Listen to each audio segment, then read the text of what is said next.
কি বেশি স্মরণ করো, মৌতকে স্মরণ করো। দুনিয়ার স্বাদ নষ্টকারী মৌতকে তোমরা বেশি বেশি স্মরণ করো। মৌতের স্মরণ বেশি বেশি পরিমাণে করো। মৌতের চিন্তা করো, মৌতের চিন্তা করো, মৌতের চিন্তা করো। বাবা এখন মৌতের চিন্তা নাই, আমোদ করতে রং তামাশা দিয়ে হায়াত বরবাদ করতে আসে। আরে কবরের চিন্তা নাই, মৌতের চিন্তা নাই, আমোদ করতে রং তামাশা গান নাচ বেপরদার দুনিয়া পড়ে গেছে, নাফরমানি দুনিয়া পড়ে গেছে। আরে নাফরমানি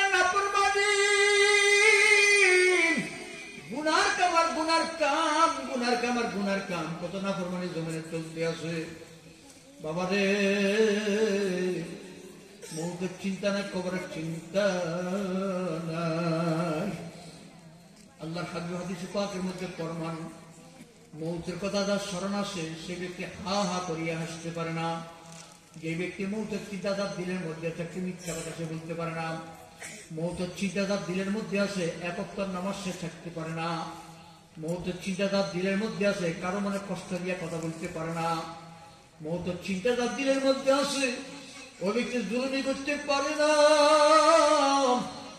জুলুমি করতে পারে না, আমোদ করতে পারে না। যেই মেয়ে লোকের মধ্যে মৌতের ভয় আছে, সে স্বামীর মনে কষ্ট দিতে পারে না, বেপরদার বেহায়ার মধ্যে চলতে পারে না।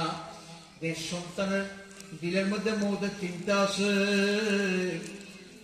ওই সন্তান দান দিতে পারে, আব্বা আমার মনে কষ্ট দিতে পারে না। কথা ঠিক কিনা? সে আপনার দান দিতে পারে, আব্বা আমার মনে কষ্ট দিতে পারে না। আব্বা আম্মার জন্য সন্তান পাগল, কারণ আব্বা আম্মার দাম সন্তানের কাছে এত বেশি, আর আপনার স্বামীদের দাম বিবির কাছে এত বেশি। আল্লাহর হাবিব হাদিসে পাকের মধ্যে ফরমান, আল্লাহ সারা কাউকে সিজদা করার বিধান আল্লাহ নাযিল করতেন।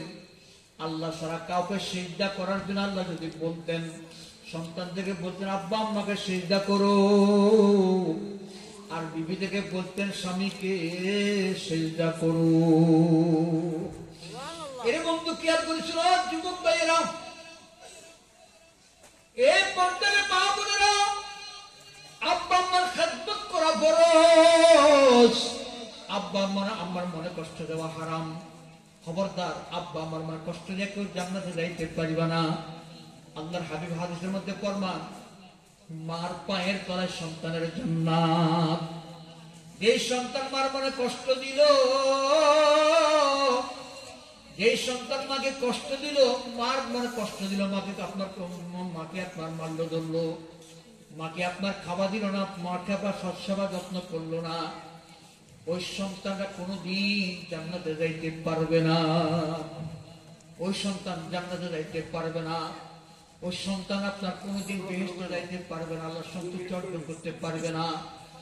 এই জন্য আপনার সন্তানরা আব্বা আম্মার খেদমতরা তাদের উপরে ফরজ করিয়া দিয়েছেন।